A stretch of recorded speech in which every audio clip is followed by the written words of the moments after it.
सभी बाजार में मैनिपुलेट किए जाते हैं। बिटकॉइन भी कोई अपवाद नहीं है, क्योंकि यह वर्तमान में मैनिपुलेट किया जा रहा है।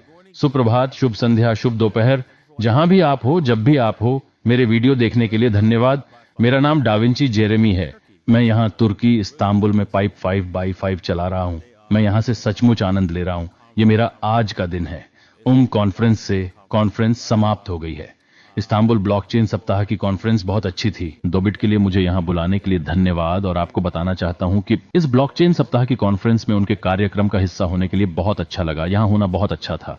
और अगर आप एक ऐसे एक्सचेंज में रुचि रखते हैं जिसमें KYC की आवश्यकता नहीं है, ये एक बहुत छोटा एक्सचेंज है, लेकिन मैं आपको एक छोटा सा रहस्य बताने जा रहा हूं। अर्थात ये वित्त पणित है बाइबिट द्वारा। वे उस जानकारी को पुष्टि या खंडन नहीं करेंगे, लेकिन जैसा भी हो। और 2bit.davincij15.com पर जाएं। लिंक विवरण में दिए गए हैं और आप इसमें लिंक क्लिक करके आप $9,000 से ज्यादा के जमा इनाम प्राप्त कर सकते हैं। ठीक, चलिए आज की पहली कहानी के साथ आगे बढ़ते हैं। आपको पता है हमने इस चैनल पर कितनी बार बताया है कि सब कुछ मैनिपुलेट किया जाता है। जब मैंने पहली बार इस चैनल की शुरुआत की थी, मैंने कैसे चांदी को मैनिपुलेट किया जाता है या चांदी और सोने को कैसे मैनिपुलेट किया जाता है इसके बारे में बात की थी। और मैं वो दिन याद करता हूं जब मैं लोगों के साथ घंटों तक बैठकर उनके साथ कमेंट सेक्शन में बहस करता था। दूसरे ब्लॉग पोस्ट्स या किसी भी प्रकार के वीडियो पोस्ट्स पर कहता कि कैसे खरीदार जो विक्रेता होते हैं के लिए चांदी को मैनिपुलेट नहीं किया जाता। बकवास। ओ मेरे भगवान, ये लोग कितने बेवकूफ होते हैं। हाँ सर, हर खरीदार के पास एक विक्रेता होता है। सही, किसका खरीदार? जो सिल्वर की एक अनुबंध की खरीदार है, जिसमें मौजूद नहीं है, जो सोने की एक अनुबंध की खरीदार है। सही, जिसमें कोई सिल्वर नहीं है, जो सोने के पीछे कोई सोने नहीं है। सही। और आप जानते हैं वर्तमान में इस व्यक्ति को चांदी की मैनिपुलेशन के लिए कैद कर दिया गया है।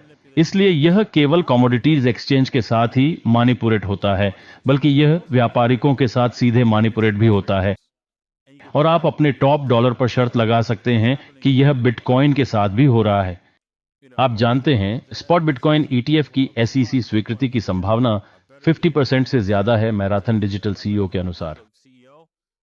आप कह सकते हैं कि यह बस एक और मैनिपुलेशन का एक और तरीका है, क्योंकि आप इस ETF की गारंटी दे सकते हैं।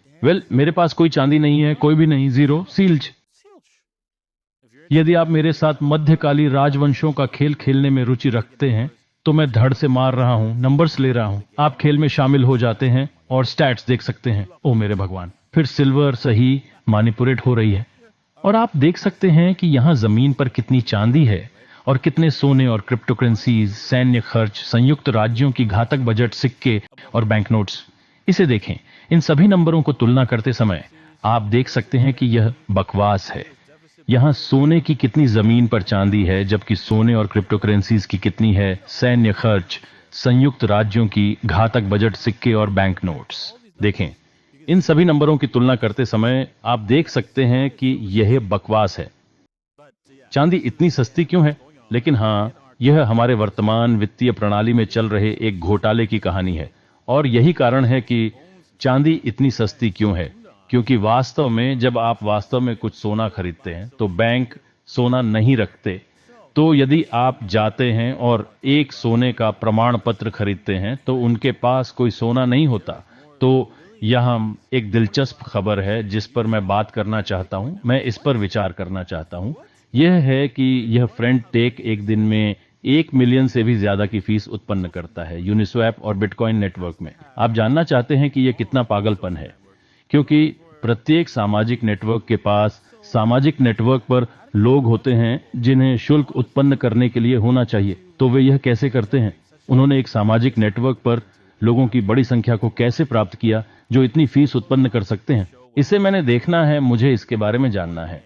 ठीक है, चलिए आपके साथ बिटकॉइन और इथेरियम के लिए थाब्स एनालिसिस के साथ शो को समाप्त करते हैं, जैसा कि हम आमतौर पर करते हैं। जैसा कि मैंने कल कहा था, निचले चरण पर बिटकॉइन 38.2 की ओर जा रहा था, जो 25,823 था, और वहां से जाकर उसने उछाल लिया और 20,26,7 तक पहुंच गया, 26,8 के करीब वहां तक। और इथेरियम के बारे में, हम इथेरियम की ओर जा रहे हैं, आप जानते हैं।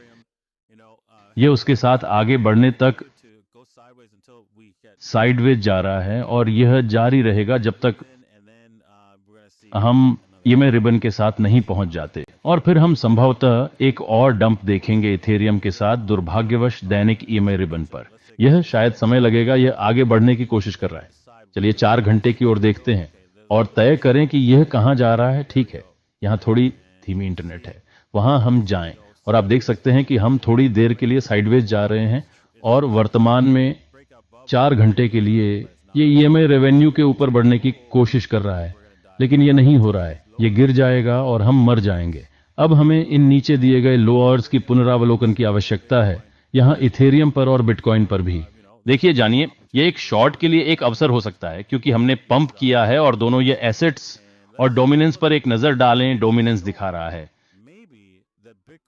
शायद बिटकॉइन सभी अल्ट्स के खिलाफ गिर जाएगा और इस प्रकार हमें एक ऑल्ट सीजन का संकेत हो सकता है, लेकिन यह पहला संकेत है। इसे अभी गिने नहीं, ये अब तक तैयार नहीं है, लेकिन ऐसा दिखता है कि यह हालत है। ठीक है, तो आप सभी को देखने के लिए धन्यवाद।